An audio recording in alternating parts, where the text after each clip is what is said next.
Welcome to the Market Huddle with Patrick the Content Machine Ceresna and Kevin the Macro Tourist Muir.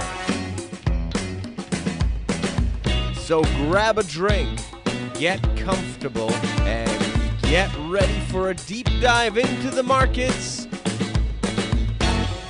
Take it away, guys. It's April 18th, 2019, episode 24. I'm Patrick Ceresna. And I'm Kevin Muir. Thanks for joining us this week. Now, this show is broadcast as both an audio podcast and as a video on YouTube. So if you're enjoying this as a podcast and you feel like you're missing out on the charts and videos we're referencing, you can register at the markethuddle.com website to get the weekly emails, which include the chart pack and video links, or just flip over to YouTube. In this week's episode, we are joined by Samantha LaDuc from LaDuc Trading. And in our This Week in Trading history, we remember back to 1906, the San Francisco earthquake. And then we end with the 5 most important things to watch next week. So let's jump into it. But before we do, who's the show brought to us by this week? Who's our beer sponsor, Kev? Well, our beer sponsor is Think Bigger Cream Ale by All or Nothing Brew So you House. said Think Bigger. That's right. Think Bigger Cream Ale. Right. We haven't had That's a cream right. ale So- on the show for a long time. What's the Yeah, What's so the name of let's the give this company? All or Nothing Brew House. Nah, So that's a let's give this great name, right? All or Nothing. That sounds like my trade last night. No. All right, so let's. That's quite nice. Now, Yeah. You know what, Patrick? I was looking through the blogs, and I had no idea how serious people take their beer. No, I had no Unlike idea. Us, yeah, and I was kind of going through all the different kind of entries from the various people, and this is quite all over the map. Some people call this a thin and easy drinking malt-forward beer, cleansing the palate before some IPAs while building my barbecue, some guy says. But then this is the one that I think is funny. Watery, hint of estery, slight sweet, hint of nut, hint of hop, slight bitter finish, is very, very light beer. That's from Stanley T. He's obviously a hardcore beer drinker. If you think You know this what? is light beer. Well, it's definitely not a light beer, but it actually is very smooth. It's a cream ale, of course, so it's got that. It definitely is much different than the IPAs we've been having in the recent weeks, right? That's right. We can do that after we built our barbecues. Okay, so let me do our legal stuff. Yeah. And before I do, actually, I just want to let everybody know that I had some time today with the lawyer trying to figure out if this was acceptable, and we came to the conclusion it was. One of our readers on Twitter posted some side effects that he was experiencing from too much Market Huddle.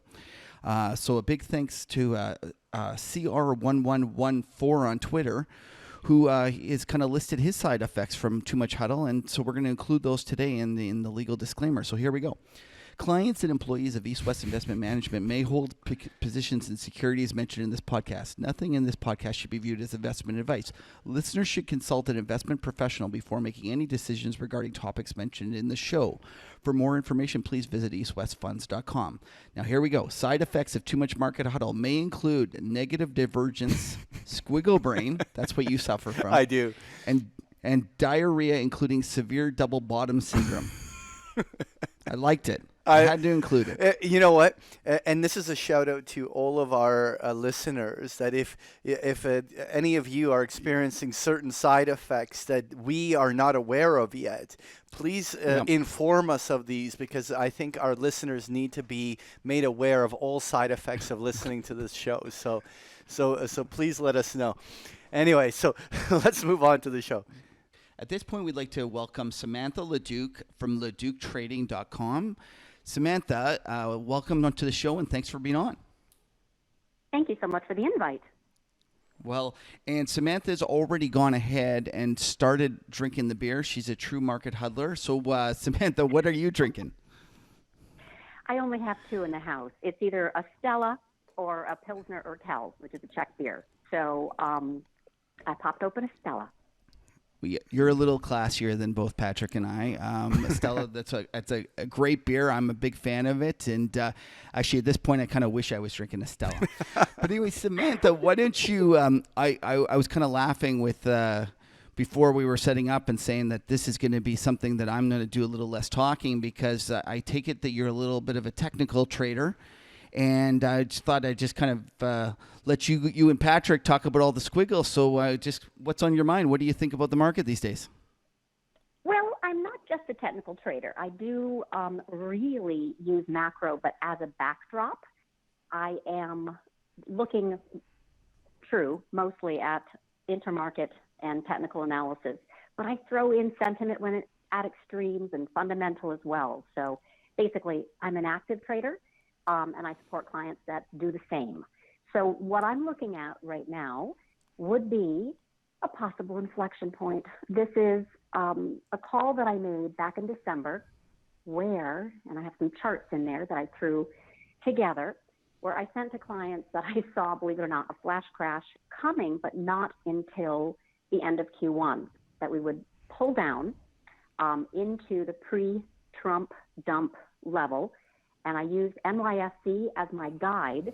And in particular, I love to chart the NYSE. It has 1,550 stocks versus the 505 in SPY. So it lends itself really well to intermarket analysis. So I presented that chart back in December 12th and made this prediction that we were going to go down and tag the number 4. We did. So that was the December, Christmas Eve massacre. And then did the rip your face off rally. And that was where in this technical read, I said, we likely go back up to about 13,000 in NYSE, which is SPX 2880, 2920, and then we go back down. So I know everyone is all bowled up right now. It's incredibly so. I'm not, because I've been waiting for these levels, and I am a market bear. I love it. I love it. I know. This is like music to my ears. That was like your call is almost exactly the same as Patrick's, and kudos to both of you because you've been right so far, and it's really interesting. And actually, before we go any further, so you trade the NYSE. Is that the old knife? Like, I remember way back when there used to be a futures contract, and is that the knife? No. It is not that I trade it. It's that I use it as my intermarket tell. No, so I don't technically analyze. Oh, go ahead. Sorry. I was going to say, because I think at one point there was a futures contract on that way back when, like during the 80s and the 90s, there was a futures contract on it, and it was called the Knife, and it actually traded in New York. And most of the guys would just, or guys and girls, they would just, they would trade it versus the Chicago Mercantile Exchange versus the S&P contract, and that was kind of the main contract. But they did give this a whirl, I believe, on trying to make it kind of the contract, and it just didn't take off. But anyways, I'll let you continue on with your technical analysis here in your intermarket spreads, and why don't you continue? Well, no, I didn't know that, so it's very interesting. I just use it as my my roadmap because I think it, just like I said, it's cleaner. It doesn't have all the heavy weighting that of the top tech, if you will. So in any case, it did produce. I got lucky. If you will, in following this analysis, that it did drop into December and then did have a V shape. I was not one who thought we were going to go back and make a W. I now think we're going to, but I'm wrong if obviously this takes off and stays above 13,000. But I think the sentiment is at extreme on lots of levels, and I'm not a sentiment trader, only at extremes. So I have also another intermarket chart. If you scroll down to the next one, it is, wait for it. Basically, it's a monthly chart of the NYA. Right. And in it, there's it's long. It's back to 1981. Keep going. Oh, sorry. Here we go. Okay. Yep, no, that's it.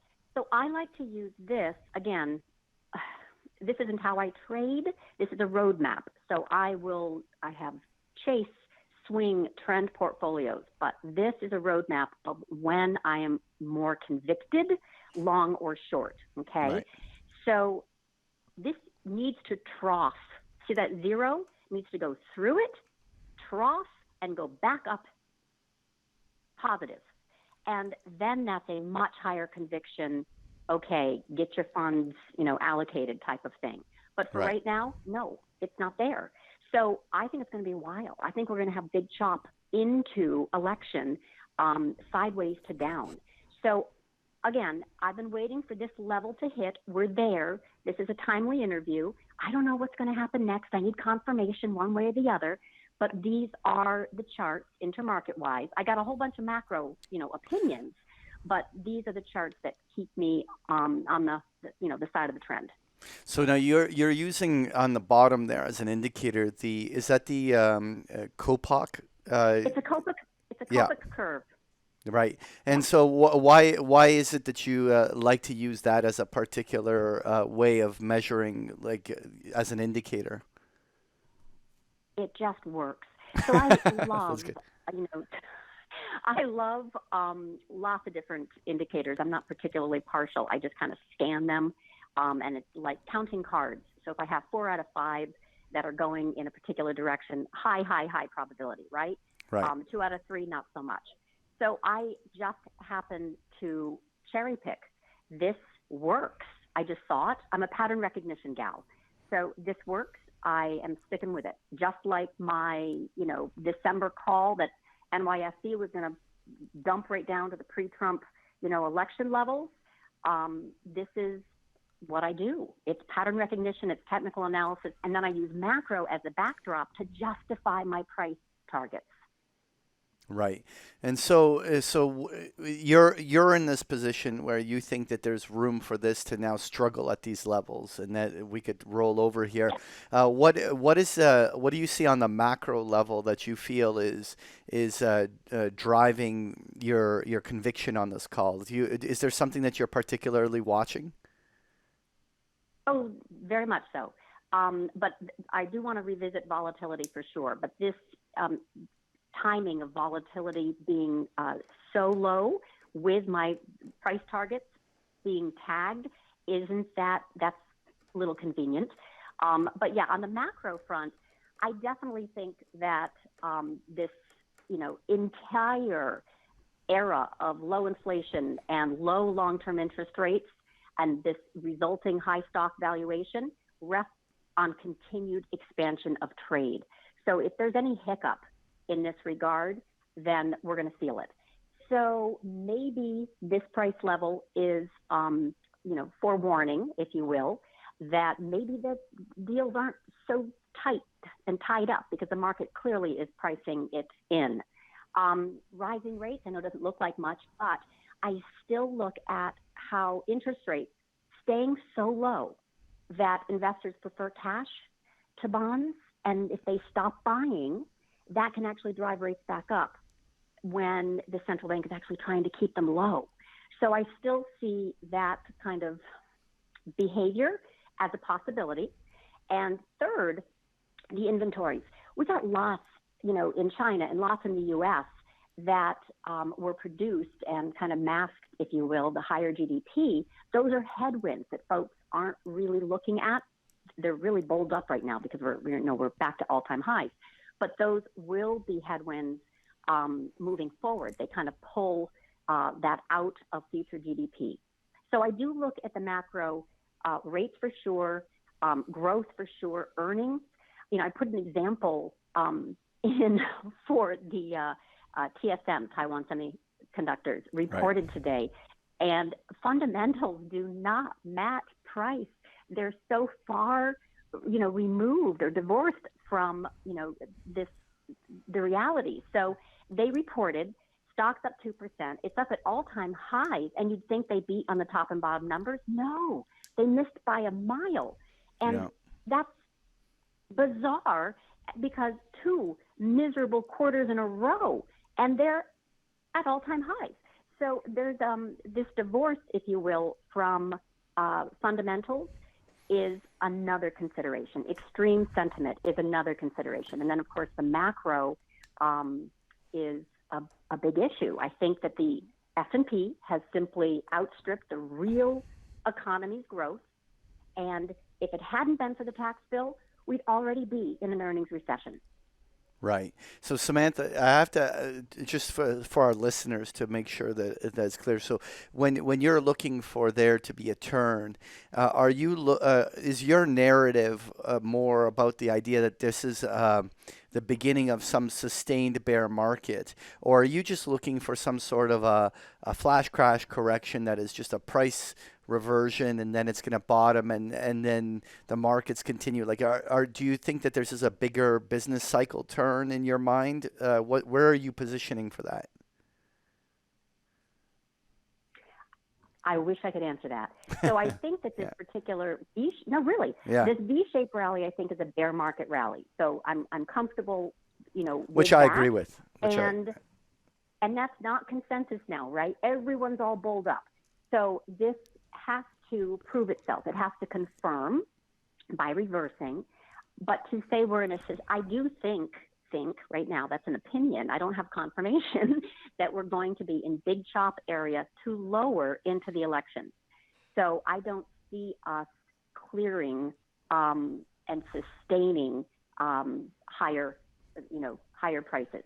So, I mean, 29.20 in SPX, okay, it's close to 3,000.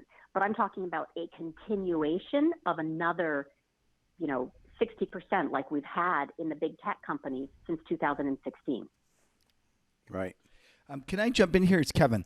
So, Samantha, that's some great stuff, a lot of stuff to think about. One of the things that I might push back a little bit on is the fact that the sentiment.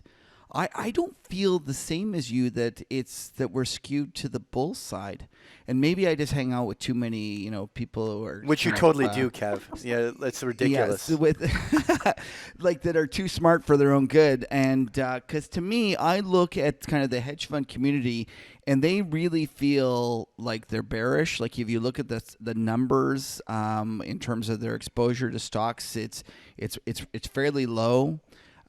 It feels to me this whole rally is there are people fighting it, and that everybody's expecting the market to turn. And maybe I'm wrong, but it really doesn't feel to me like that we have this bull sentiment where everybody's long. And one of the things that I worry about is that, there's the perma bulls, and you kind of ignore them, and the perma bears, I ignore those guys as well.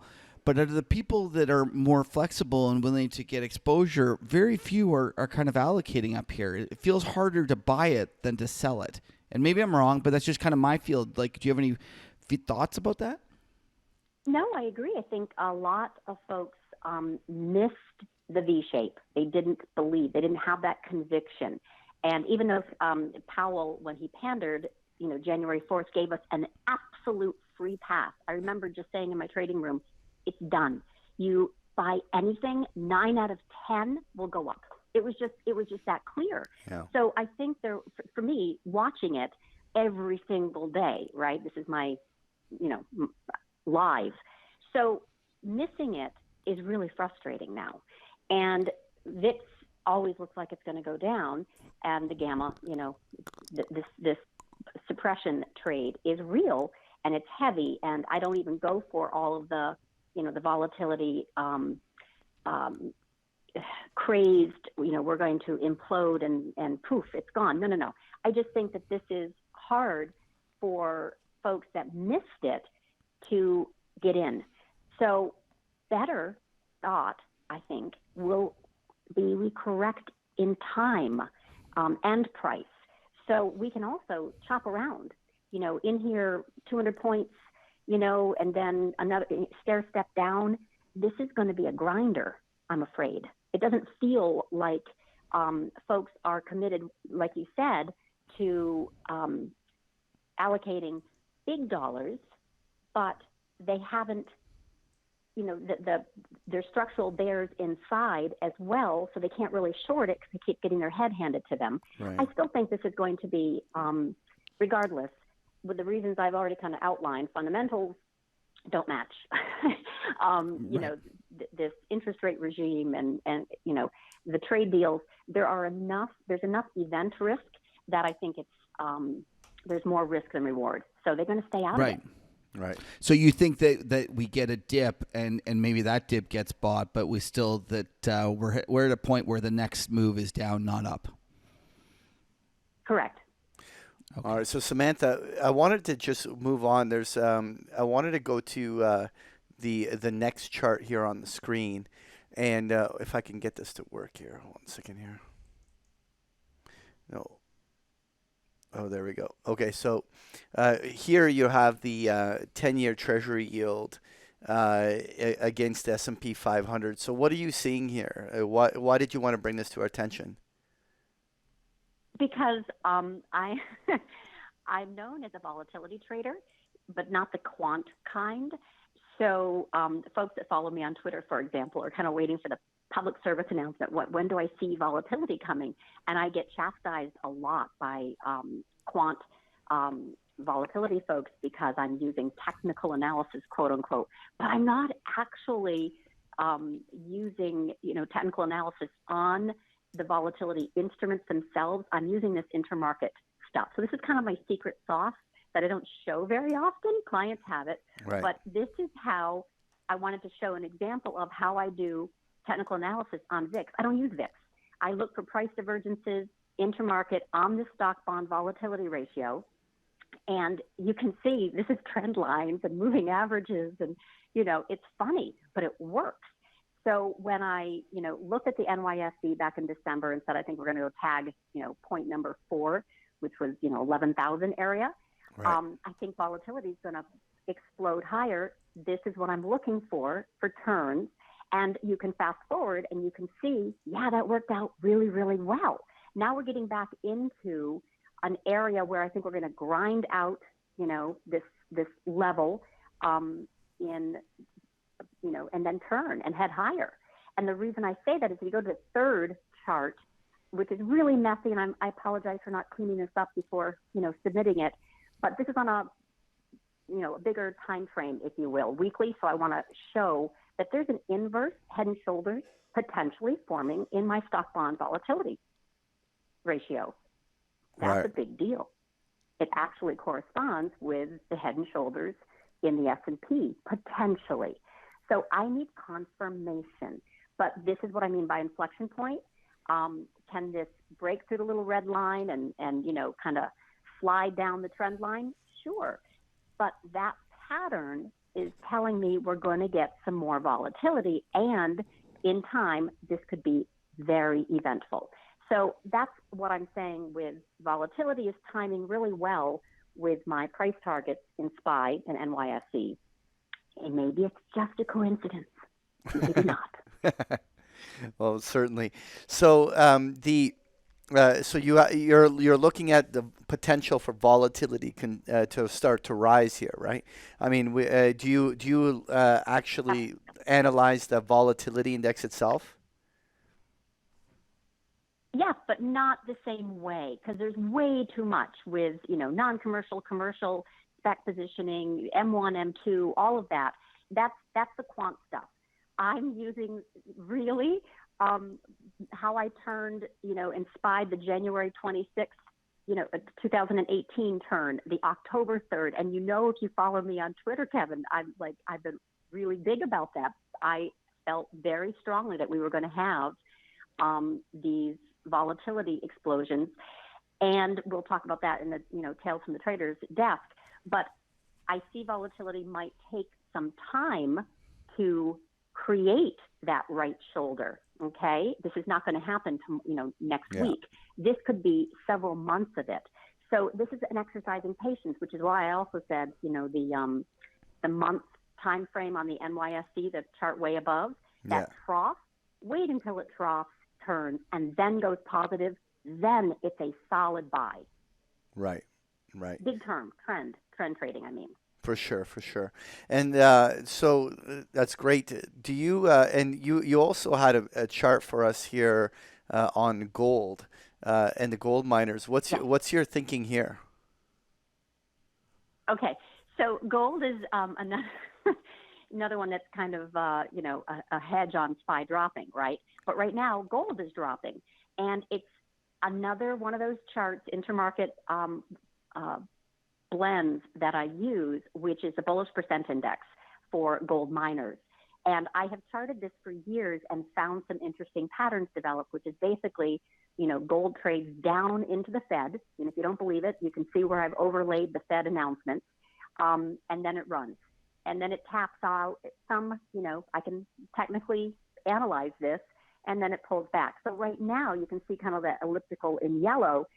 This level right now is where gold and miners are pulling back. So Right. dust is a great long.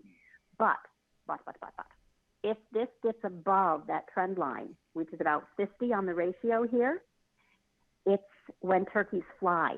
In other words, even the penny stocks in miners, the 5 Yeah. and 25 cents and $1.25, those taxi drivers could run those companies and they're going to explode.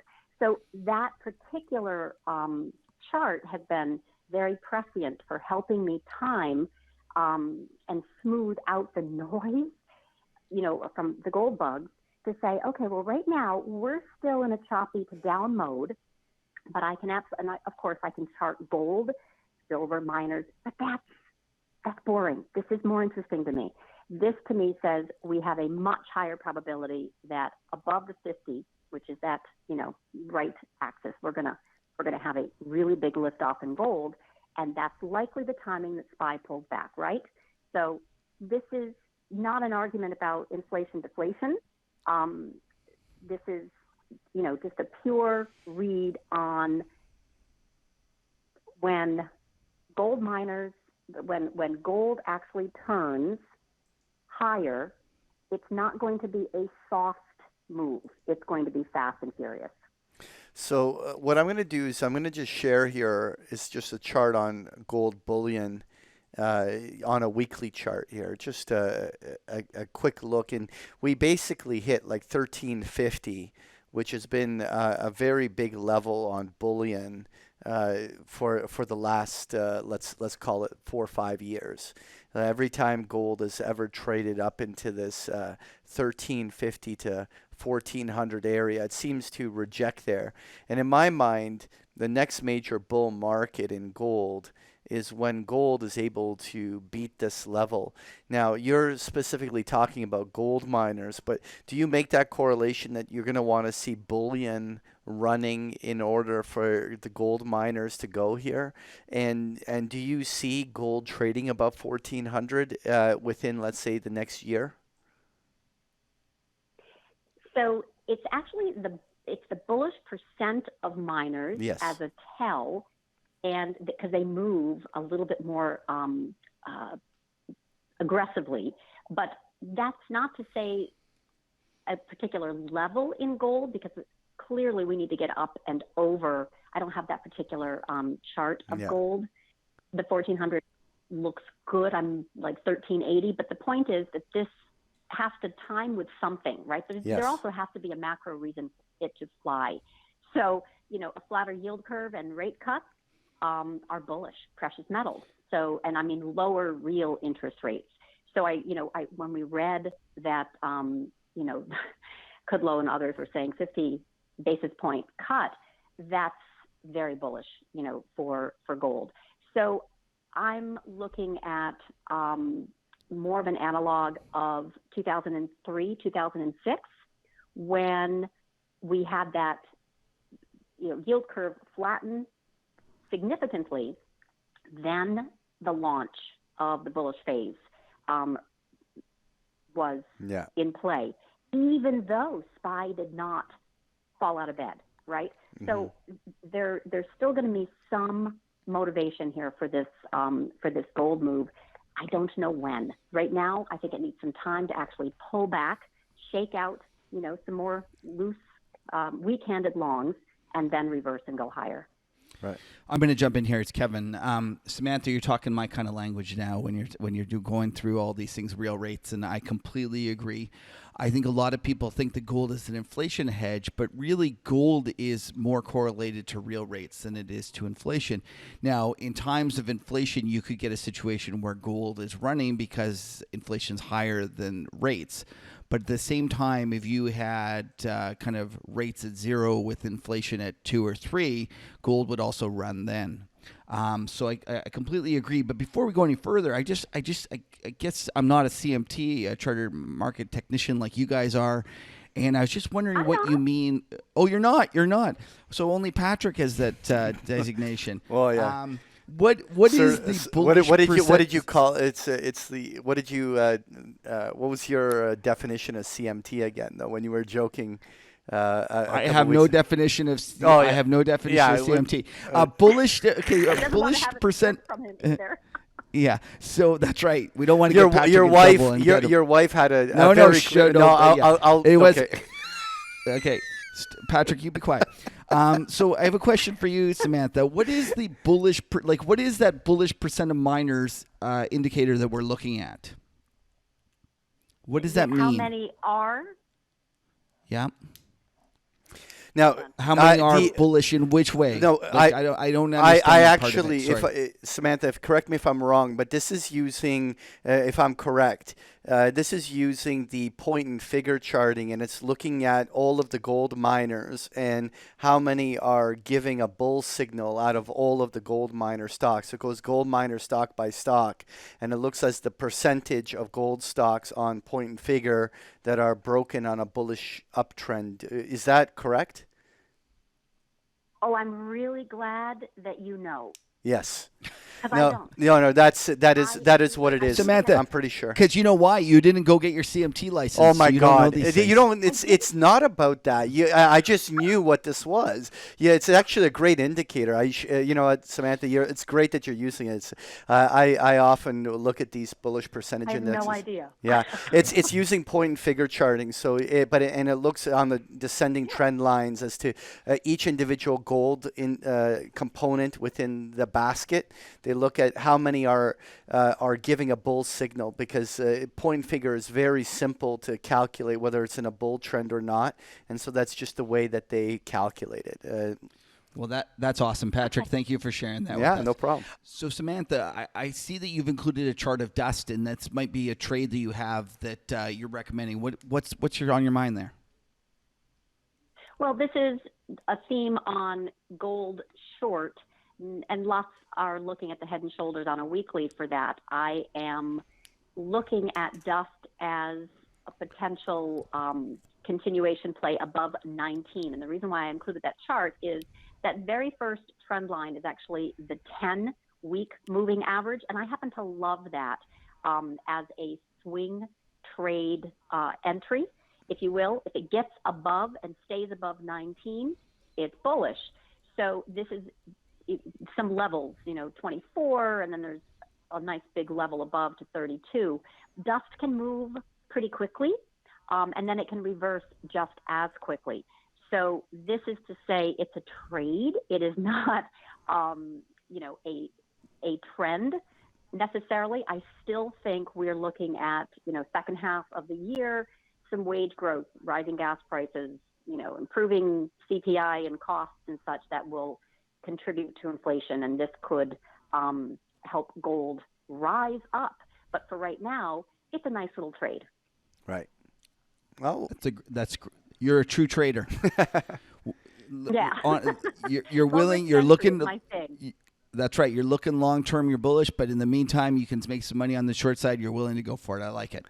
Well, Samantha, at this point, we ask you for tales from the trading desk, and this is something where you share a story of something that's happened to you, or someone you know in terms of on a trading desk, or not necessarily a trading desk, just a trading story that people might enjoy. So, do you have something for us today? I'd love to talk about somebody else's trading. You and all of us would do. Yeah. So I mentioned, obviously, I'm, when I tell traders what I do, I'm a directional volatility trader, and they think immediately I'm a quant trader, which, as you know, I'm not. But I love to trade volatility long, whereas, 9 out of 10 like to short it. So I was of the opinion back in January that we were going to have a big swoon. It worked out extremely well. 2 weeks, however, that was all you had. And I'm an options trader. I got lucky. I doubled my account in 2 weeks. Not that I kept it, but I did double it. But here's the thing that happened with volatility. I was long volatility, and you can see in this, I basically captured, the trade, the dates, the entries, all that good jazz. Well, wouldn't you know, at the end of the trading day, I remember right before Volmageddon, I said to Richard in the room, who was 40-year, veteran broker client of mine, I said, Richard, I sold all my volatility. I'm not sure I've ever gone home without volatility in my in my portfolio. It feels weird, but you can see also I did really well. One trade was 314%, the other was 194% realized P&L. The other was 289%. So I was no schmuck to trading volatility long. I went home without any that night. It imploded. And I missed it. Wow. How embarrassing is that? Yeah. But I still made money on the way up. And then I quickly put on some shorts, obviously, after that. But that was my my trail from the trading desk. I literally went into Volmageddon, even predicting it, but without any skin in the game. Isn't that the way it always is? Koopa. When you have a trade that works, you never have enough, or in your case, none. And I know that all too well. And then when you have a trade that doesn't work, you always have too much. That's the way we're. Samantha, Yeah, that's right. Samantha, thanks for joining us today. Before we go, I'd just like to ask you where people can find more and learn about LaDuc Trading and what you do, and kind of look you up and chat with you. Where should we send people? Well, I do have a website, a small one, LaDucTrading.com, and I do have a newsletter I write, a trading room that I run. It is macro to micro, so it is on also different time frames. I have a chase, a trend, a swing portfolio, even some higher risk ideas. But basically, I have real-time trade alerts that are triggered from my brokerage account, and also allocated trading that goes with that for larger firms, if you will. All right. But I have just myself and a website and a Twitter account. So at Samantha LaDuc is another way to find me. That's more macro. And then I have at LaDuc Trading, which is more micro. Well, thank you, Samantha, for sharing that. And for those of you that want to hear more from Samantha, stay for the after show where we will continue our conversation with Samantha. Thank you. So, Patrick, it's that time again. This week in trading history. This is now, 3 in a row that you've been doing? I've been falling down, but you seem to be having so much fun. You seem to own the WTF videos of the week, so I think that this is a fair way of splitting up our show. Okay. But this week in trading history, and what I wanted to circle back was on April 18th of 1906 was the... Even I wasn't alive then. And you had hair back then, but it was the great earthquake in San Francisco. Right. And obviously a very sad event and very serious and pretty devastating to the whole community. See, you're trying to be very polite as a Canadian. Yeah. But we're just gonna get right to the meat of this, dude. So,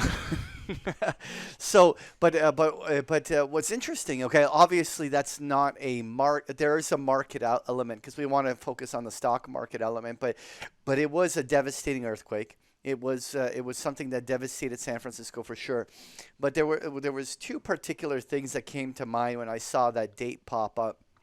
Because one of my favorite books of all time is Reminiscences of a Stock Operator, where Jesse Livermore, or it was Larry Livingston was the name that he was using throughout the book. But he was talking about him putting on a short in Union Pacific, which was the rail back then, and it was an interesting story that Jesse shared, which was he was obviously vacationing in the book out in Florida. Where was it? Saratoga. Marlin fishing. He was marlin fishing. Marlin fishing, but is it like Saratoga or some? I don't know where it was. But anyway, he's in there, and so he's in the boardwalk, and he walks into that local office that they had there, and he basically just started short selling Union Pacific, and it goes on that he takes a couple thousand, then he goes back and does a couple thousand. He's in the end short like 5,000 on nothing but a hunch. And literally a few days later, the San Francisco earthquake hits, and the stock barely breaks on the downside and then fully recovers after the news. And in the book, it goes through all the psychology and the mental thing of like, well, shit, there's this crazy thing that happened, and that was just like luck, and the market hasn't begun to price that risk in. So what does he do? The guy freaking doubles down. Oh. Yeah, and so he goes from like 5,000 shares to 10,000 shares, and then a couple days later, once the news starts coming out, how devastating of a hit it was on and how bad the situation was, then the stocks broke badly. And I think in a matter of just like a week, he made like a $250,000, which in today's dollars, that's like making 250 million, right? Like it was real big money back then, and that was one of his biggest wins of all time. And it started with him just having a hunch. Anyway, great book, great story on that. But there's a second element I wanted to talk about. This San Francisco earthquake was AP Giannani, I hope I pronounced that right, was the owner of a bank called the Bank of Italy. And, you wouldn't, and it's not a central bank. It's actually just it's not the. It wasn't the Bank of Italy. It wasn't the Bank of Italy. It was just a Bank of Italy, and you think it's not a big deal, but it was later renamed Bank of America. This is. You know what? When you told me this, I was flabbergasted. I had no idea that this is where it came from. And Look, so the first branch was open in San Francisco several years before the earthquake. So it's just brand new. And in October of 1904 was the first. Yes. It was founded. Right. That's right. And so, what AP Giannani, the founder, was well known for was while bankers always focused and served the wealthy, he became the banker of immigrants and farmers. He bankrolled Hollywood. So a lot of the early films, he bankrolled Walt Disney. He basically he was a huge bankroller of a lot of the agricultural sector in California that other bankers wouldn't lend to. And what's a great story from this was that after the earthquake, the bank branch was completely collapsed, and they went in there and they dug up $2 million of gold coins in the rubble. And he opened up a table at the front of the rubble, and he started lending credit to locals based solely on a handshake for people that needed the money to rebuild. And just like, you know what, right back to work on this. And like, what a great story. Like he actually, and what a great way to go out. I mean, he died in 1949. And get this, he died without any wealth, as he elected to give his entire wealth to charity before he died. Oh, that's the giving pledge taken to its extreme. Yeah. Like, anyways, he's a true American. A great story. I had no idea. Thank God he changed the name, though. I don't think it would have been done as well with Bank of Italy. Bank of Italy to Bank of America. Like you change countries just like that, and suddenly it becomes one of the largest banks in the United States. That's right. That's funny. All right, let's move on. Well, thanks for sharing that with us, Patrick. Yeah, no problem. So, Kev, it's time to move on to the WTF clip of the week. Why don't you give us a primer? What did you put in store for us? Well, I was actually listening to Draghi, his press conference, I guess it was a week and a half ago. And at one point, he talked about being the master of his own destiny. And I don't know how many Seinfeld buffs there are out there, but when I heard that, it just took me back to what I think is the greatest Seinfeld episode ever. The master of your own domain. It seemed very, very close, and so I thought it was fitting to do a little mashup of Draghi being the master of his own domain. So let's run the clip. Let's run it. In this globalized world, where challenges are global, we got to be together to be truly sovereign, to be truly masters of our own destinies. Hey, George. Hi. Hi. What's the matter? My mother caught me. Caught you doing what? Because on our own, we would have no way to cope with these global challenges. You know. I was alone. You mean? She caught you? Where? I stopped by the house to drop the car off, and I went inside for a few minutes. Nobody was there. They're supposed to be working. My mother had a glamour magazine. I started leafing through it. And we have, the evidence is in front of our eyes every day. Glamour? So one thing led to another. And in Pisa, the speech was more oriented to explain why the euro has been a very positive experience. Glamour? All right, I'll tell you this, though. I am never doing that again. What? You mean in your mother's house or all together? All together. Oh, give me a break. Right. Come on. You don't think I can? No chance. And at the same time, to identify the weaknesses of the present situation and what we should do to make sure that the benefits of the euro and Europe in general are distributed to everybody. You think you could? Well, I know I could hold out longer than you. Care to make it interesting? Sure, how much? $100? You're on. Wait a second. Count me in on this. You? Yeah. You'll be out before we get the check. On the Brexit thing, I think the consequences of a Brexit are different, whether it's a hard, disorderly Brexit, or whether it's a properly managed and with an adequate transition period. I want to be in on this too. Oh, no. That's all oranges. It's a different thing because you're a woman. So what? It's easier for a woman not to do it than a man. We have to do it. It's part of our lifestyle. It's like shaving. Oh, that is such baloney. I shave my legs. Not every day.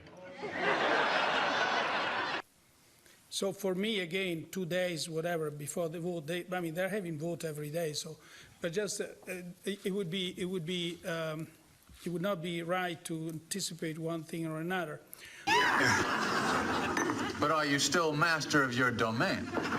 I am king of the county. You? Lord of the manor. Oh my God, Kev! What a great little. That was a great Seinfeld episode, by the way. But I think it was the best Seinfeld by far. I don't think it was even close. Nowadays, it seems kind of tame, but for those younger people that kind of don't understand how uptight we old people used to be, that was quite groundbreaking to talk about something like that on TV, on network TV especially. It was they never obviously said it out loud, but it was quite bold. Yeah, it was implied. My favorite part though is when I included it when they wouldn't let Elaine go in there because she's a woman. Because she doesn't shave and she doesn't shave every day. that's the part of the which has made me. I thought Kramer's got some great lines, and that's got to be one of them.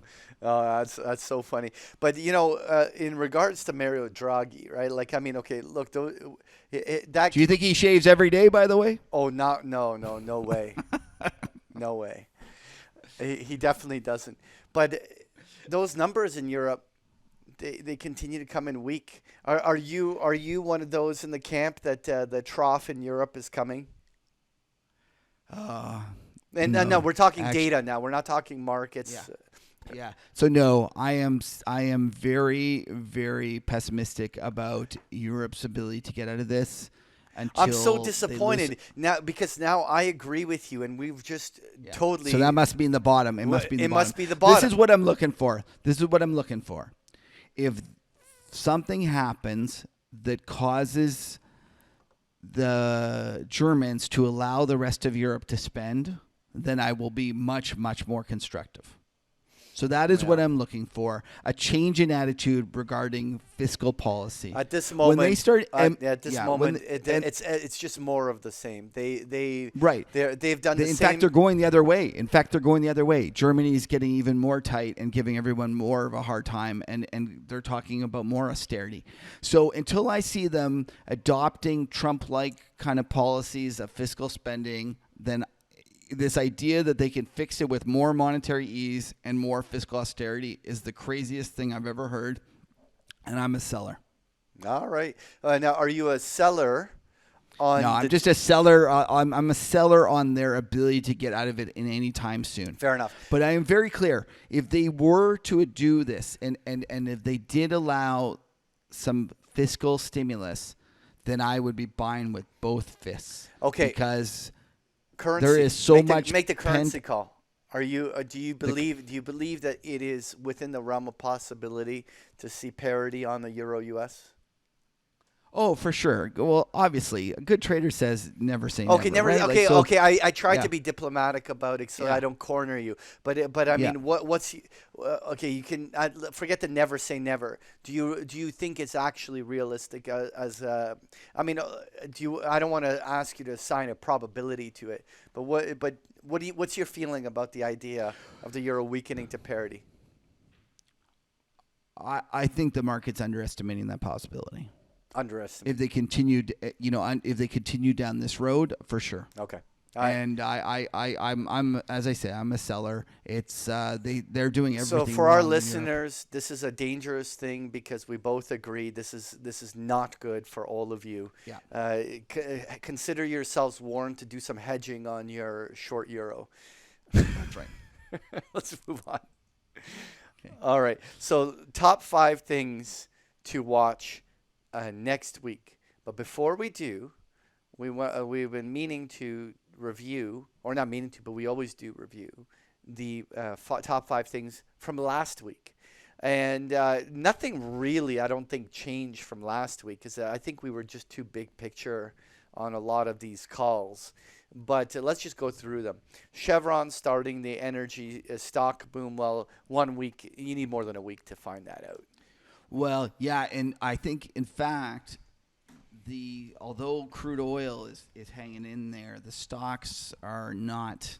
They're not really doing anything. And in fact, the Chevron news was probably the high of that kind of XOP and the index, and they closed at the lows of the week today. Yeah. So it doesn't look good at all that way. Right. So number 4 was Netflix, and we had the debate. We even brought our wives into this conversation, which is a no in the first place. But with Netflix, I'm a seller, dude. Look. Yeah. So are you a seller because you think Disney's coming? Like, is that one of the things? No. I look at Netflix very similar to Tesla, in a sense. Okay, look. One thing that we can say about Amazon is that it is incredibly hard for a competitor to come in and be able to go head-to-head against Amazon. They literally have created almost a monopoly for themselves because they have optimized things to the thing. But when you talk about something like Tesla and electric cars, the other car companies are coming, and the space is going to be crowded. I think Netflix is in the same kind of boat as Tesla in a sense that, you know what, while Netflix, you can argue, has certain competitive advantages, spending a certain amount of money on original content and all of that, which I won't dispute. But it's not hard for Amazon Prime or Disney or any of these other entrants to come in. And it's just going to be a very competitive space. And that causes... I don't know. Patrick, have you gone on to Amazon Prime and tried their original content? Yeah. Like it's terrible. Like well, first of all, I have to only reference my wife because I'll be honest, I do not watch Netflix, nor do I watch Amazon Prime, nor do I watch cable. I mean, other than a sports game or some YouTube shit, like I pretty much don't watch movies or TV. That's not me. But the thing is, but I can only talk through my kids and my wife who are junkies for this stuff. And I don't see the allegiance. Now you're different. You're a junkie, but you're biased. It's not that. No, it's not that. I would change in a heartbeat if I thought there was good content on Amazon. In fact, I own them both, so it doesn't really matter. But like, I not own them both in terms of the stocks, but I subscribe to both of them because you get the Amazon one with the Prime membership, anyways. But the point is that it's difficult to get good content. It's not as easy as you're making it out to be. And I am not justifying Netflix market capitalization up here. I am not. It was just 2 years ago the thing was $150. Like could it get halved? Sure. In a bad market that something goes wrong. This thing. Well, first of all, I'm not calling for Netflix to go bankrupt the way that a lot of Tesla like you guys are. For sure. I just think that the Netflix is stickier than you think, and I own. But at these prices, I think that the stock is priced for perfection. Well, okay, that is a different story, and I won't talk to that. Okay. But I certainly wouldn't go and say I expect a huge move out of Amazon into Disney or Amazon Prime, because the reality is Netflix keeps doing good content. Anyways, let's go on. All right, let's go on. Weed.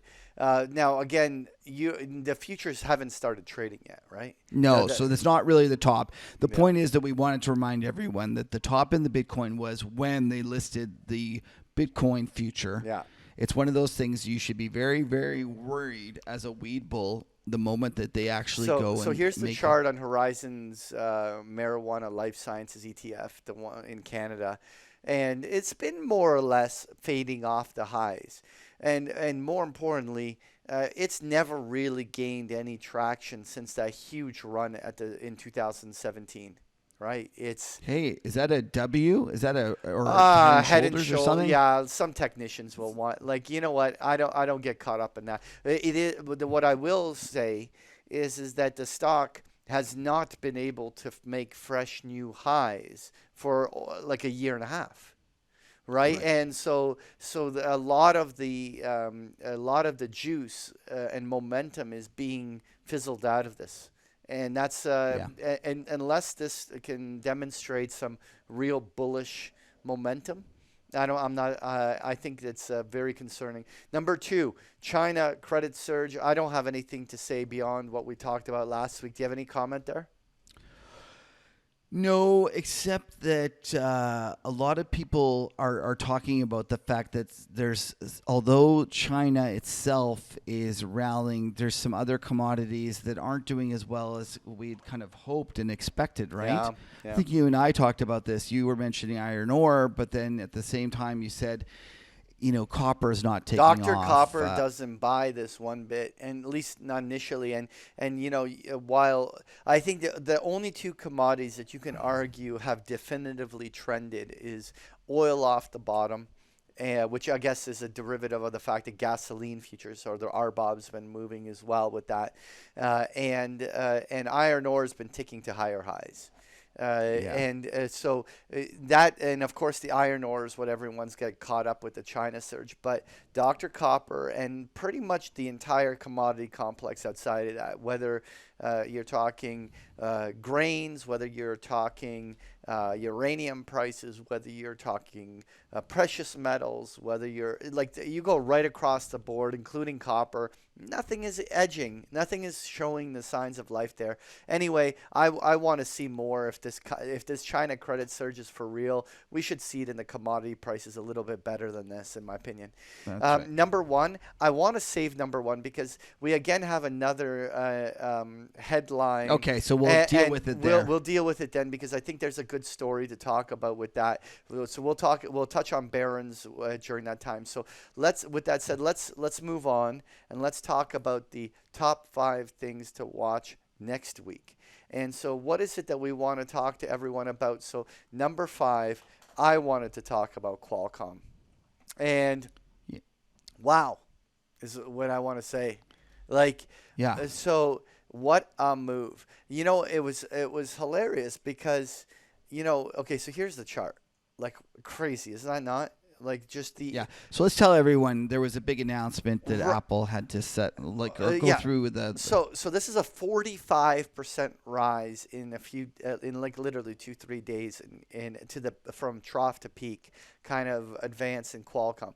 But what I want to go back to late March when the initial announcement came that Qualcomm won and the suit against Apple. And Qualcomm at the time gapped, at least on that report, just a few dollars, and then gave it back in the following days. And, look, I'm not an individual stock fundamentals guy. I'm a macro guy. So I like to look at the bigger indices and bigger trends. I don't dissect this, but I was thinking that, to me, why the heck did Qualcomm not react more? This was a pretty big deal.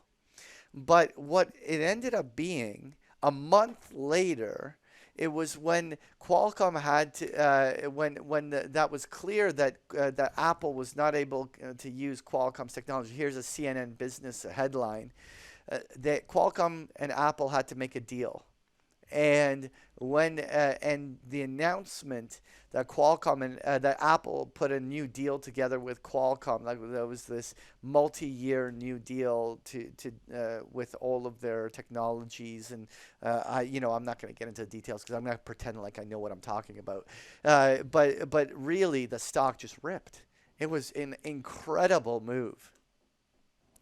Yeah, and this might speak to the idea that as we index more, and as more people become passive investors and there's less people or investors researching and looking into individual stocks, you might actually get more of this kind of reaction, like more situations where there's some news that should really be discounted more earlier, and it doesn't get discounted until the news is actually on the tape. Right. And I think that's an interesting kind of development, and it might be one of the things that changes the landscape in terms of passive versus active, where if you can get more of these situations where you can actually do some work, figure these things out, understand it better than everyone, and have some time to put on a position before the actual news comes, like in this case is what you're kind of implying, that's actually a good thing. And I'm a big believer that that's exactly what happens. These things go too far, and it gets to a point where people can make money doing the opposite, and that's when the trend changes. So for the longest time, the passive guys would say no sense in being passive because there was no way you could beat the market. Eventually, to the point where there's so much passive that the active guys will be able to make money, it's going to come eventually. Whether it's here today, who knows? But maybe this is the sign of things to come. Absolutely. So number 4, we wanted to talk about finally this Pinterest IPO. And so we have to circle back to episode 21 when we had Karen O'Day on the show. And we titled the episode 21, "You Need a Pin to Pop a Bubble." That's right. Kieran had that great line, and I thought it was. And what was he referencing? Pinterest. That's right. And I don't think, though, if you remember back, he kind of joked about it, and I think it was more kind of witty than it was predicting. It was, yeah, but it wasn't him predicting the end of the world on the Pinterest IPO. But it is okay. it Kev, is interesting Kev, to see. why don't yeah. you educate me on whether or not my opinion is correct or not? But the one thing that I have noticed is that the investment bankers are incredibly well timed with when they put these IPOs out. They make sure that the market is incredibly well bulled and there's a speculative appetite that is very broad in the markets, and then they feed the market the IPOs to make sure that they get the optimal price. Am I mischaracterizing this? No, not at all. There's no doubt that that when you're kind of unloading or bringing to market a big piece of something, you need some bids. You need a good market. You obviously don't do it in a down market. Right. And I kind of disagree with this idea. Like a lot of the conspiracy, like zero hedge guys will think that they bull the market up to do these IPOs. I don't think it works that way at all. I think that the market gets bulled up and then they go, hey, listen, this is a good time to float this. And I would argue that they continue to do it until they kind of saturate the market. Yes. And sometimes you'll find it's like one or two IPOs, and then next thing you know, there's no bids. Or other times it goes on for a year or two. And, I have a chart. Let's go to this chart that Danny Berger is she's a reporter at Bloomberg, and she came up with this terrific chart.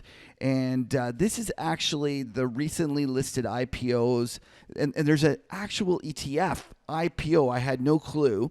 And what this is it's the stocks that are being IPO'd within the last year or two. I can't remember. And they make an index. And you'll see that it's actually outperforming the S&P since this year. It's up almost 30%, and the S&P's up 16%. Which IPO was it that drove that? Well, I think there's a bunch of them in there. It's the IPOs from the previous year. That's right. So it's not doing this. But then this next chart is very interesting because people think that this that there's a pop and you should get in an IPO right away. The reality is that the pop is off of the kind of floated price where they bring it public, but it's not off of the opening price. So if you were to buy on the day of the IPO, generally it's a losing trade. Like it's I think I don't have the study right here right now, but I think that they say over time IPOs, are not a good trade.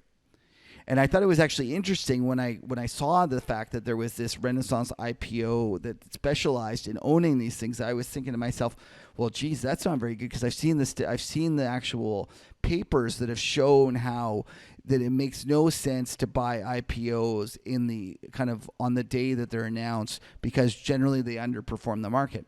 Now, what I will say is that this is showing that there's a lot of speculative, fervor out there in terms of there's a lot of demand for this stuff.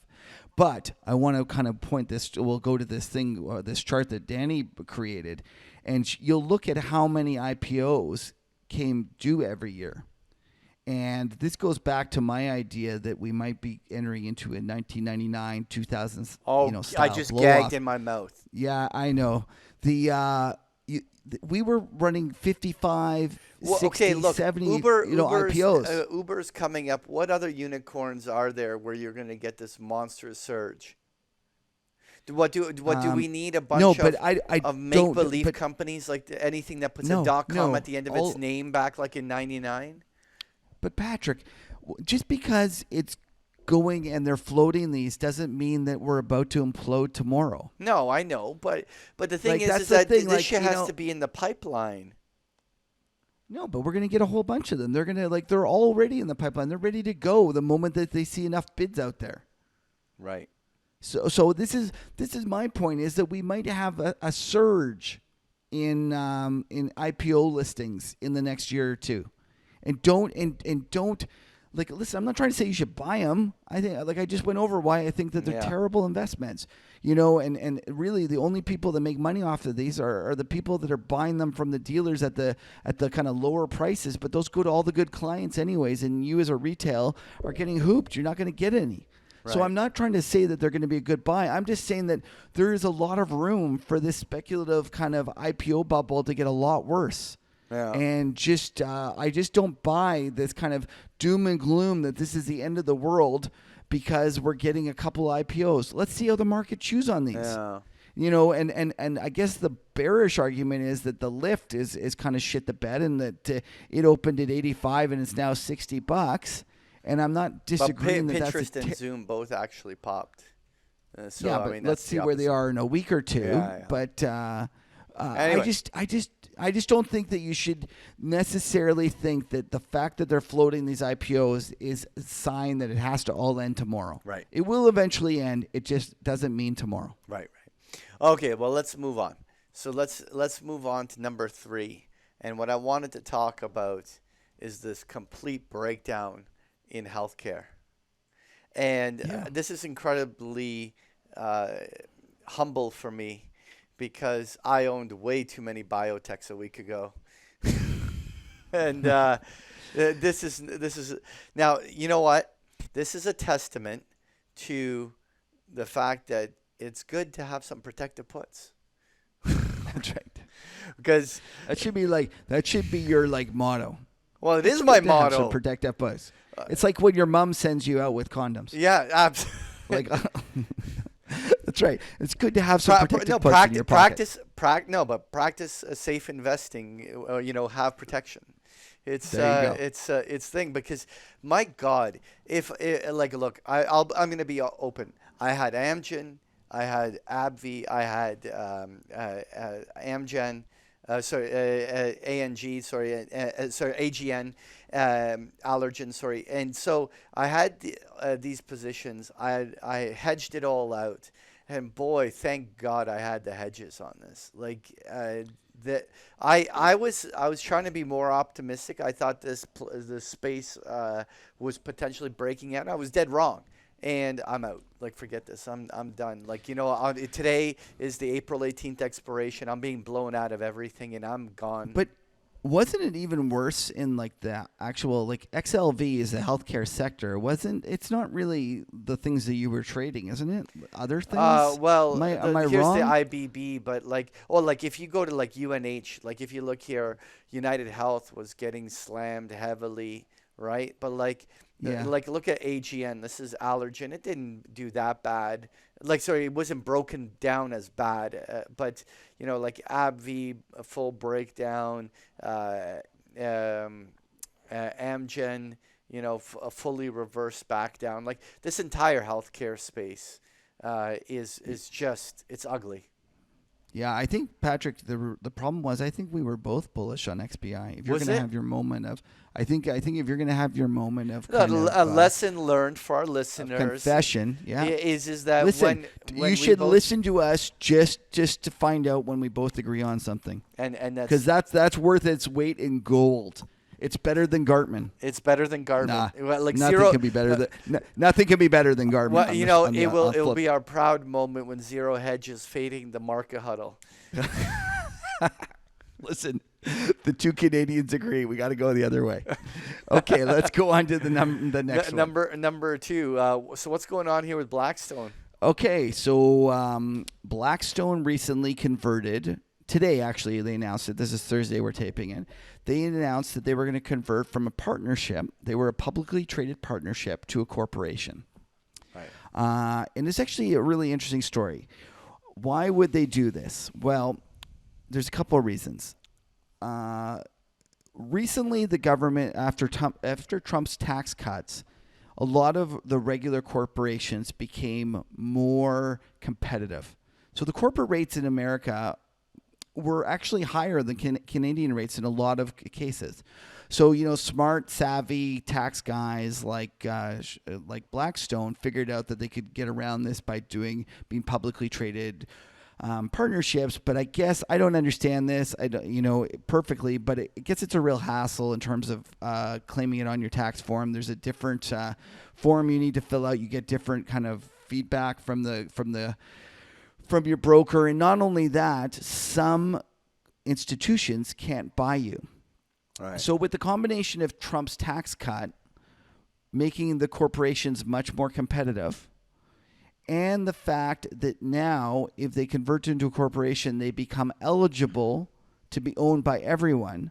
Blackstone came to the conclusion that even though they will be paying slightly more tax by converting to a corporation, they will actually have double the amount of institutions that can buy them. Right. So the stock gapped up, like, what was that? 9%? Yeah, it went from 36 to 39 in that move. And it was a big move. And I do think this is interesting. It's something to think about. I was actually, when I watched this and thought about it and watched Schwartzman talk about why he had done it, I thought to myself, well, I wonder if going through and looking at other partnerships and realizing that maybe they will do it as well. Because the one thing I didn't mention is that the partnerships, I believe, are not eligible to be included in an index. So if you think about the increased move to passive, not being eligible is a huge problem for these guys. Right. Like, you really do want to be eligible to be included in ETFs and all these other things, these indexes. So I thought maybe there's a trade there in buying other guys that are currently partnerships that also might turn into corporations. Do you have any ones on your short list? No, I do not. I'm hoping that maybe some astute readers can send me a list. Listeners can send us. Listeners, sorry, you're absolutely right. If anyone knows of any, then we can certainly bring it to attention. So, Kev. Number one. It's awesome. That's Bloomberg. all I can say. It's awesome. No, it's awful. And it's so wrong. But anyway, so number one, did Bloomberg. So 2 weeks in a row, we are now doing headlines like these magazines are on fire. So it's a Bloomberg Business Week. Let's be clear here. It's not just Bloomberg. It's Bloomberg Business Week, which was the old Business Week magazine. Right. And they had a headline. Like last week, we kind of brought to everyone's attention that Barron's said something is the bull unstoppable. And we were joking that that's a bad sign. I think Barron's doesn't count. Because I feel like Barron's is a financial news magazine. It counts. It's very.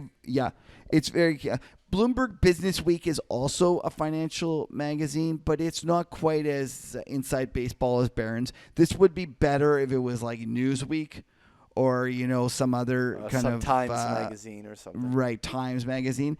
But it's pretty darn good. And as an inflation bull, this is the shit I want to see.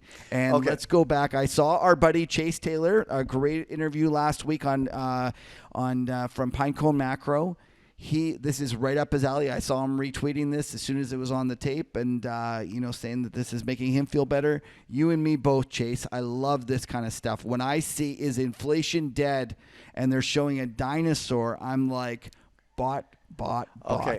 Inflation's headed higher. All right. So here's where I want to just have all you guys just take a big chill pill for a second. Because – listen, when you're talking about magazine covers, the way that we're looking at here, these are much bigger picture things than in any way a market timing tool. Like when we look back to 1982, will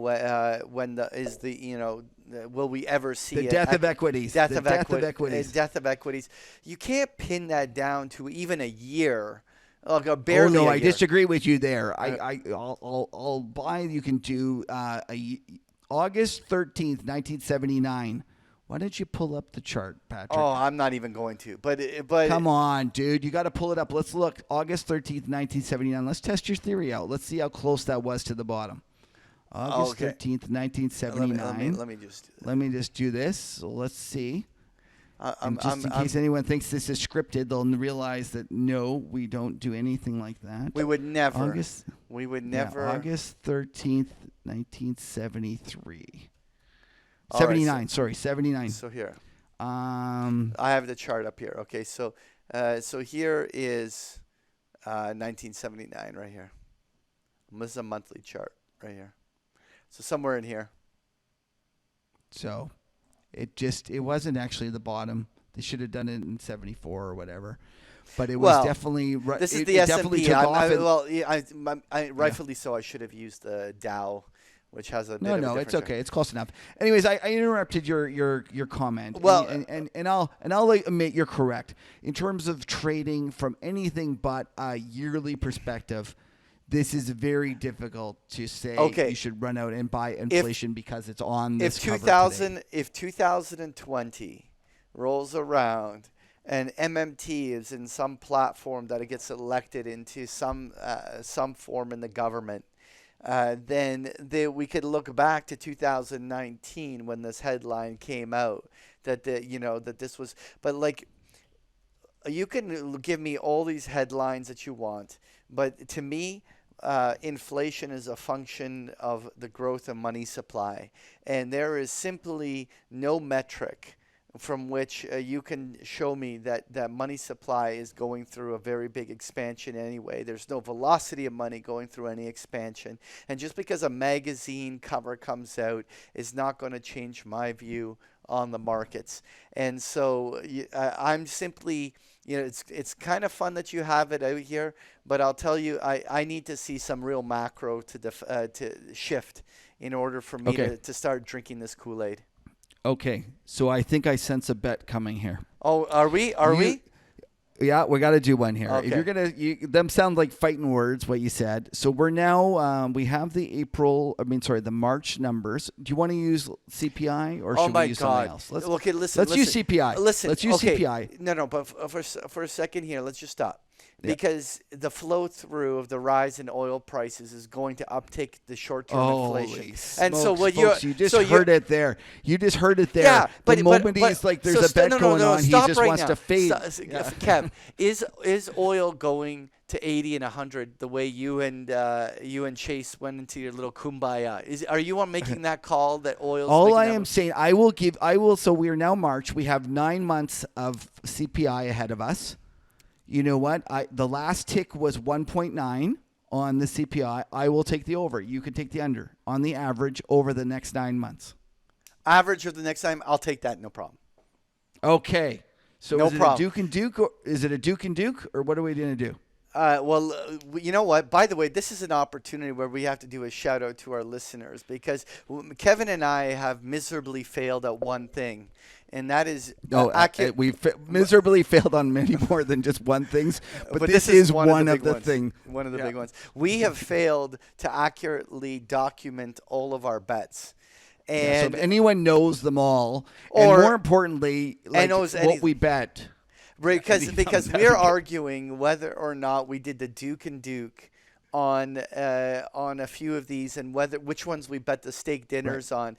If any of you remember the bets we made and what we bet, if you can share it with us, because we got to document this, because we are actually going to honor these bets, and we don't want to torture ourselves by listening to our own episodes for how many hundreds of hours to try to figure out what. So if anyone could remember them all, send us a Twitter or send us an email. We'll put them into the newsletter. Forget it. Remember them all. Just if you remember one of the bets, we'll start piecing all the different things. But if anyone remembers them, reach out to us and let us know what they are. So listen, this is what we'll do. I've thought about a better thing than betting the Duke and Duke or steak dinner, because that's no fun. What we'll do is whoever loses the bet, we'll take out kind of what we'll say 5 kind of listeners.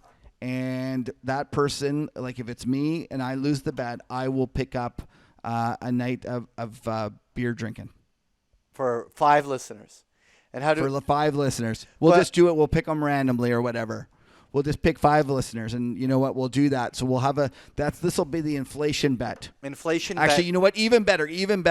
If you got to, no. Anyways, let's just do the bet, and then we'll figure out that later. Okay. So what's on? Over under on 1.9? For the rest of, for the remainder calendar year. April through December of 2019, over under 1.9. That's right. All of our listeners, write that down, because we're drunk and we're going to have to remember. Okay, so there we go. I think inflation is far from dead, and in fact is about to be resurrected in a Jurassic Park style. You don't know what you kind of created mess, and I suspect that this cover Bloomberg Business Week will look back with shaking their head. I'm going to quickly go and find a Lacey Hunt interview and just ease myself to sleep tonight, listening to some proper knowledge. Anyway, let's move on to the parting words of wisdom, Kev. And since we referenced Jesse Livermore in our segment, so what's your thinking here? Or why don't you share with our listeners anyway? Yeah, so let's just go through it here. It's good old Jesse. He says, first, do not be invested in the market all the time. There are many times when I have been completely in cash, especially when I was unsure of the direction of the market and waiting for the confirmation of the next move. Now, the reason I chose this parting wisdom, Patrick, is this next part. Second, it is the change in the major trend that hurts most speculators. And I think that we're about to have a major trend change in inflation. And that's why it's going to hurt most speculators.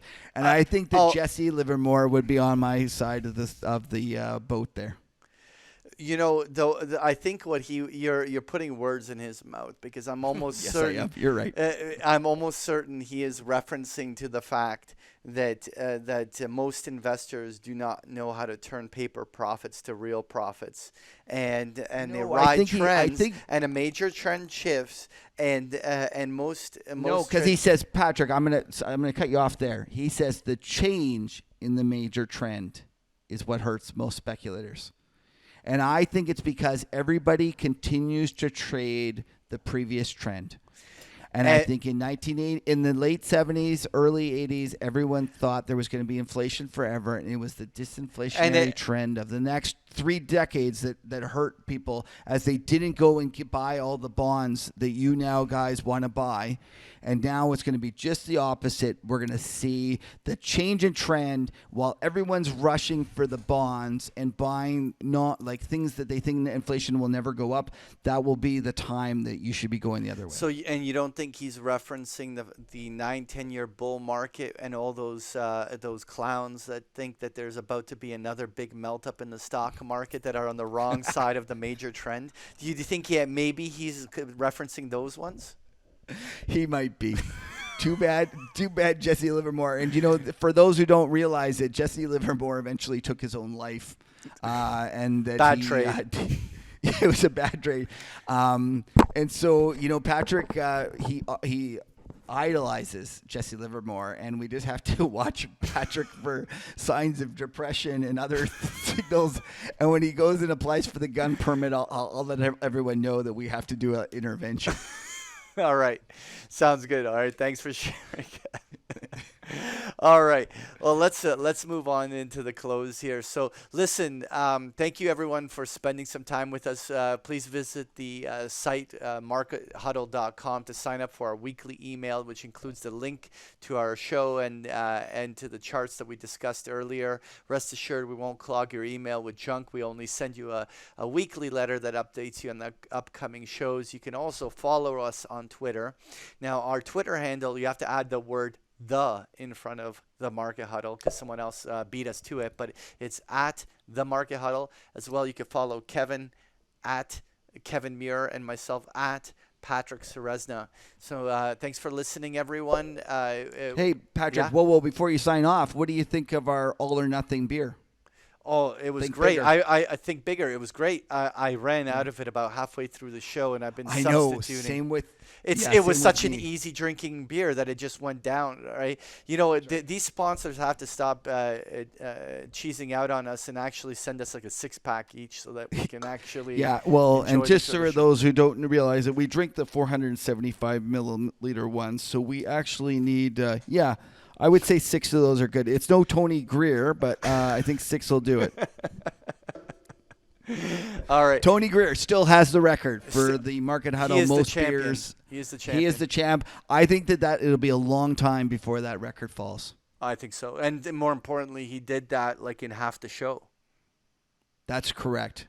Now, they were American beers and they were small ones, so we're not going to – so it's kind of like one of those things like, you know, when guys had a record and with steroids and they have asterisks beside their names? Right. So we're going to have to do Tony Greer with the asterisk beside his name, that it's not really a true one, he'll have to come up to Canada and do a show with us in person, and we're going to give him the 475s, and maybe we'll pick like something. We'll drink a regular one, and we'll give him some really heavy IPA to try to win our. Hold our own against him. That sounds like a plan. All right. Okay. Well, anyway, thanks for listening, everyone. Have a great week. Hey, Happy Easter. Yeah, and stick around for the after show where we'll continue our conversation with Samantha and take a little deeper dive into what she's thinking. Thanks, everyone, for joining us. Thanks. Take care.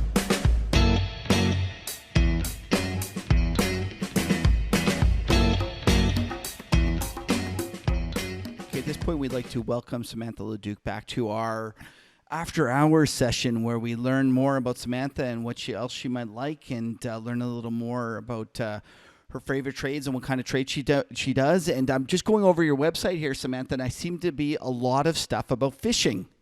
Are you actually a big fisherman? Am I supposed to say that? Fisher person? How do I say that? Anyway. Hey, I fish for good trade setups every day. But no, I don't actually rod and reel or boat and, fishing net and all that. I live in the suburbs, and basically I go to the ocean and lay on the beach. Okay. Well, it's a great theme throughout the website that I kind of laughed, and I thought it was really great. Kind of you're a master with the words.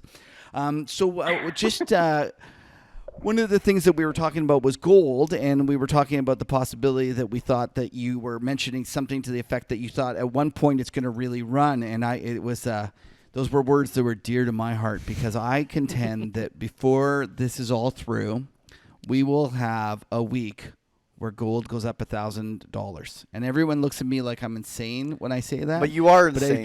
That's a ridiculous. I know. I truly believe that.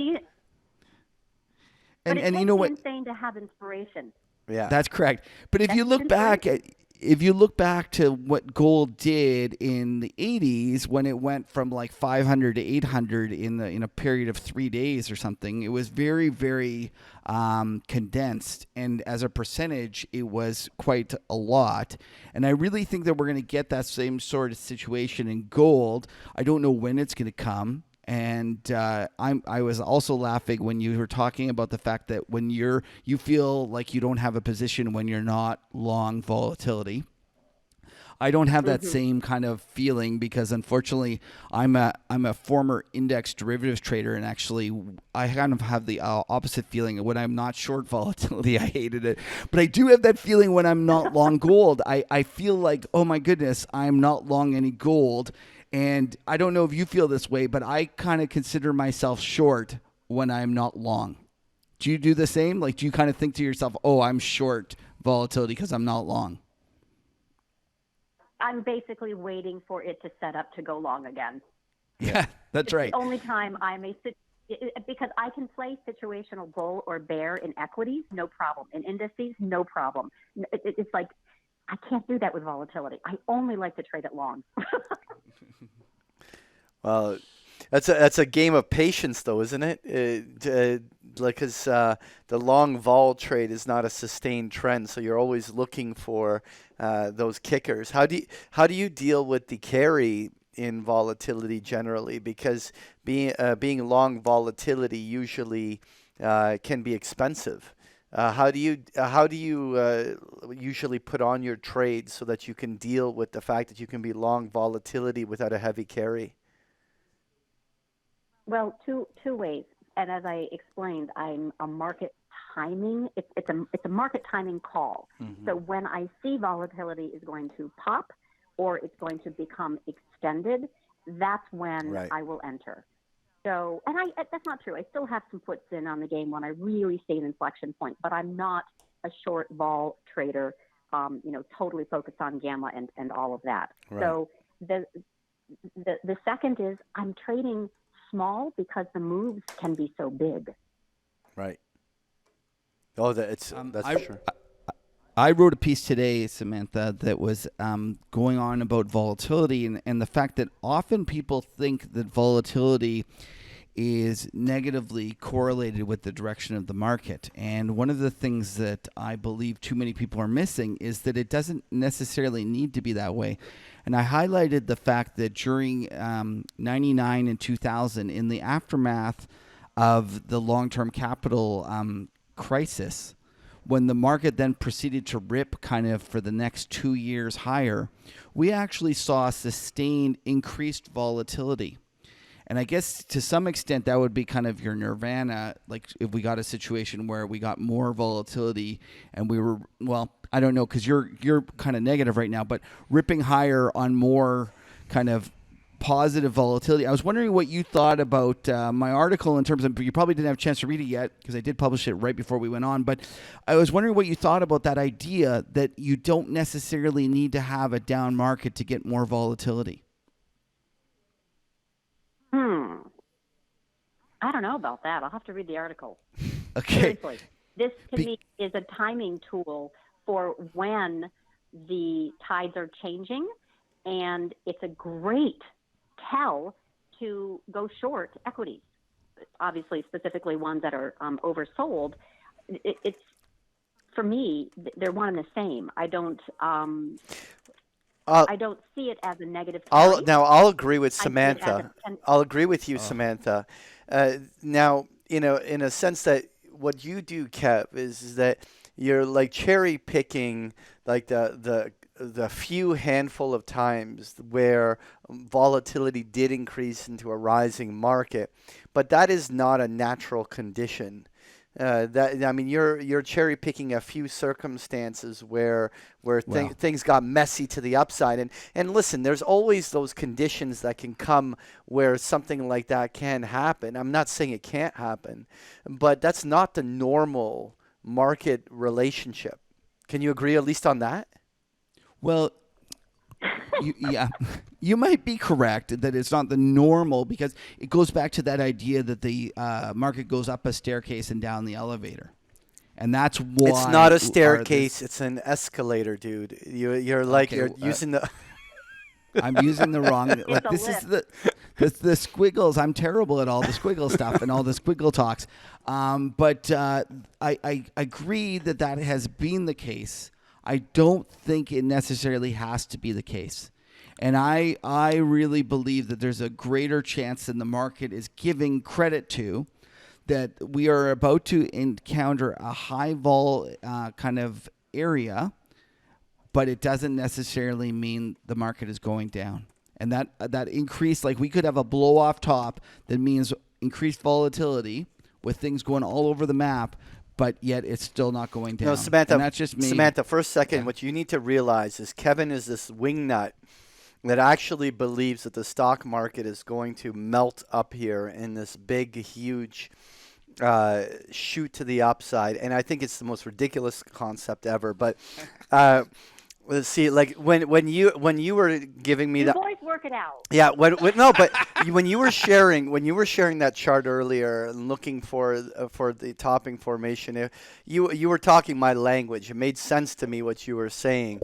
Oh, for sure, Patrick. When Samantha shared all that, I was like, "Oh my God, it's just Patrick and Samantha. They should just go off and agree on everything." Because it was this, and like I completely agree with you. And Kev, you just come up with these like crazy ideas of yours, like, oh, this little thing. You know what? You and Harry Dent can have your like fifth wave of your fifth wave little kumbaya. I'm party. not a big wave guy, but Samantha, I will tell you one thing. The reason that we rallied last week was because Patrick was busy making fun of me and saying how I had flipped because I didn't think we were going to get the rally that we did. And kudos to you, Samantha, that you recognized very quickly that Powell had flipped and that we were going to be going up a long way. And I didn't realize it. I thought for a while that it was going to roll over. And so I was late to get bullish. And I was bullish near the bottom. But then once we kind of rallied 5%, I thought the trend was going to continue. And I was late to realize this. And Patrick loves to remind me of that and to remind me that I have flipped back to bullish. And when he did that, he made very much fun of me. You are the typical FOMO hedge fund as far as I'm concerned. There, thank you. Samantha, I will completely agree with you that is my biggest fear, is that I represent consensus, and I will You're now 100. consensus. I 100%. I love will her. own that. I love her. You know what? No, I get it. I get it, and I am worried about that. I'm not sure you're right, but I do worry about it. Okay. You know what? Let's talk about something else that is a kind of like your thesis, but not really, which is liquidity, right? So the Fed, when Powell came out, just basically promised this liquidity that the market ate up, couldn't get enough, right? So now this is where I'm diverging, where you have this central bank losing the ability to juice the real economy, with cuts, and it only inflates asset prices. And then on the other hand, you look at the slowing, revenue growth, global growth, GDP, et cetera, and how can you not expect volatility to pick up? How can you expect, unless you really think that market participants want to be snookered some more? What happened to that old saying of, hold on, I'm getting there. All right. Hold on, I even wrote about it. And All right. Well, you look it up. You look it up because what No, when the market drops because institutions need to buy, and the market rises because institutions need to sell. So, to me, this is a sold to you rally. They've done their job. Well, Now so it's time to check out. I listen. As I said, I am scared that I am consensus. I understand your argument that the fundamentals are not lining up. There's a lot of kind of economic indicators that kind of give me pause. Credit card receivables, or delinquencies are increasing. The autos are having trouble. There's a lot of signs that there's little things that are kind of niggling, at the back of my mind, and I'm not as sure. I don't know if I can buy into the idea that I am consensus, though. And as a kind of a guy that loves you don't want the market to go up because you missed part of it, and you want it to go up so you can catch the next part? So Samantha, I love you. You're like my therapist. This would be like the trading couch, asking me what I really want. And you know what? Maybe my parents weren't nice to me as well, and that might have been well. So I am not sure what I want and why. I do believe that do not represent consensus, but I am open to the idea that there is a chance that I'm wrong. Obviously, a good trader never says never. A good trader is recognizes that there's times that he's not in step with the market. And it's going to be interesting for sure. Like, there's no doubt in my mind it's going to be interesting. I do kind of push back, though, to the idea that there's lots of people in my camp. Because to me, when I go onto Twitter, it seems like everyone is rooting for it to go down, not up. Do you disagree there? Ignore Twitter. Look at rotation. So the healthcare sector went to the emergency room. That's a real sentiment, because you could see that $23 billion was lost yesterday, that 2 months of gains were wiped out in 5. So when you look at that type of hedge fund hotel, right, healthcare, biotech, which is speculation, which we need for the market to go higher, devices, they just went in for emergency surgery. They are completely sold off. You would agree, right? Oh, yeah. This hasn't happened in other sectors. It hasn't happened in other sectors. What if it does? What if this is forced selling that now rolls next into IGV, the lovely unicorns, the love children? What if it goes next into, I don't know, old tech, which obviously has, had a big run. Been on a big run. Semis. What if this goes sector by sector by sector? Then will you be convinced? Well, no. Oh, so I will agree with you that we did have some rotation in very crowded sectors. And I won't say that I won't defend the hedge funds, because I think that ultimately when a hedge funds all start telling me something, I want to fade them, because they're all just trying to squeeze out the tiniest little bit of alpha, and there's just not that much alpha available. So actually they have become almost negative alpha. When they all believe something, you have to go the other way. But, you said all those things about all the problems that we've had over the short run, with the healthcare, yet the S&P is $5 off the highs from last week or from this week. I just don't. Yeah. Okay. Listen, then that's what makes a market. I completely get it. But I just think that, yes, you've had rotation. I'm not sure the rotation means that it has to go lower. And yeah, and that's you know what, we have a saying when I used to work on the institutional desk, that when you disagreed with someone, you just say, "I'll meet you in the machine," meaning that's how you had to trade. And so I'll just bought from you. It's like, and love it. That's how, I love it. That's how That's how more Twitter should be. Actually, I'm always shocked at people that get all upset when someone feels the other way. And I think this is a great conversation to have, actually, because I'm just like, I see guys. Why we do this. Right. And if everyone agreed, there'd be nobody to trade with. Like, why? And not only that, I'm open to listening to your idea. I always feel that if I can't articulate the other side, I don't know it well enough. And I'm always willing for me, to. I see. Sorry, go ahead, Samantha. Yes, for me, I see trading as lawyering. So a good lawyer needs to be able to take both sides of the argument. Oh, that's a great analogy. Trading. I need to be able to see the bullish and the bearish perspective and then choose. And sometimes it's hard because I need confirmation. I need more data.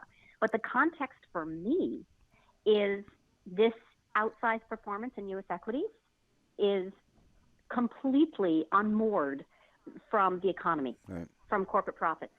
And liquidity is the reason for the season. And if that goes away, or if we drown from it, there's just not going to be the same move that we had from 2016 up, right, where we clearly broke out. We could actually retrace back to 2016 levels. Yeah. So I've struggled with that same problem that you had in terms of the U.S. outperformance. And I for the longest time thought that was going to be corrected, like it was going to be corrected, and how it was going to be corrected was everything else was going to catch up, or the U.S. was going to sell off. Given the policies throughout the rest of the world, I've become less enamored with it. But I just wondering what you think in terms of like emerging markets and Europe and Japan. Do you follow those markets? Do you have any views on them?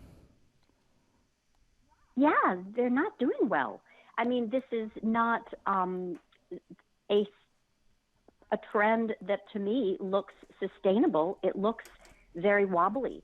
So fundamentally and technically, I was surprised by the breakout in China, not from the lows, but above where it has pushed higher above the 61.8 retracement and, all that kind of Q1 liquidity that they flooded the market with. And yet you look behind or underneath, and their inventories are high and their retail sales are lower year over year, and they have issues. So it's not as if this is a growing, I don't think it's a growing safe bet for right now as far as contributing to our market advance, right? I think a lot of this is dangerous. I think, the import sales falling off a cliff. There's funny, I saw your picture of the pig. I think you're using the pig for this segment. Thank you very much. But there is actual prices. This is a funny segue, okay? I saw a chart. I actually tweeted it, Kevin, so you could grab this on my Twitter feed, where, no joke, not for nothing, the last time the Chinese government said pork prices were going to rise by 70% was 2008. Oh, there you go. You got it. So wait, the reason Samantha, before I just have to tell you one thing. The reason we're using this is our kind of episode splash page, And I don't know if you read it, but it's Yale scientists restore brain function to 32 clinically dead pigs. That's the headline. And then I put at the bottom, in other news, Patrick Ceresna contacts Yale in a desperate plea to volunteer as partner, the macro tourist, for submission to the study, as Patrick is convinced Kevin has been brain dead for years. And you have been. You have been. So like, it's ridiculous where you're going with this shit, dude. Like, it's okay. It's not. There are lots of ways to make money. The trick is not to lose it. Yeah. That's true. Bulls and bears make money. Pigs get slaughtered. But they can be brought back to life, at least clinically. That's right. That's right. That too. All right. Gentlemen, it's been a joy. Yeah. You guys are fun. You're also just, you're rigorous in your research. You're also disarmingly funny at times. That's fun. But you do a lot of good work. So thank you for doing this, for putting this on. Well, thank you for having. Thank you. Thank you for being on, Samantha. It's been a pleasure having you. And you knew you were our kind of guest when you'd already started the beer before we had even kind of contacted you. Like that's a true market huddler, if we've ever seen one. And thank God it's Friday. I wish you a great long weekend. It is Thursday though, but thank God it's the last trading day of the week. How's that sound? That's better. That's right. And Samantha, before we go, just one last big plug for your site and your Twitter. Just give everyone where they should contact you. Sure. It's LaDucTrading.com, LADUC trading.com, and my name, Samantha LaDuc, for Twitter is best place, I suppose. And happy to reach out if there are some, let's say, communications on this subject, because I am definitely open to feedback. I love this repartee. This is really, really fun. Okay, well, thanks for being with us. Thank you, Samantha. Thanks for being with us, Samantha. Very profitable. Have a great weekend. Have a great weekend, gentlemen. All right, thank you very much. Bye-bye. Bye-bye.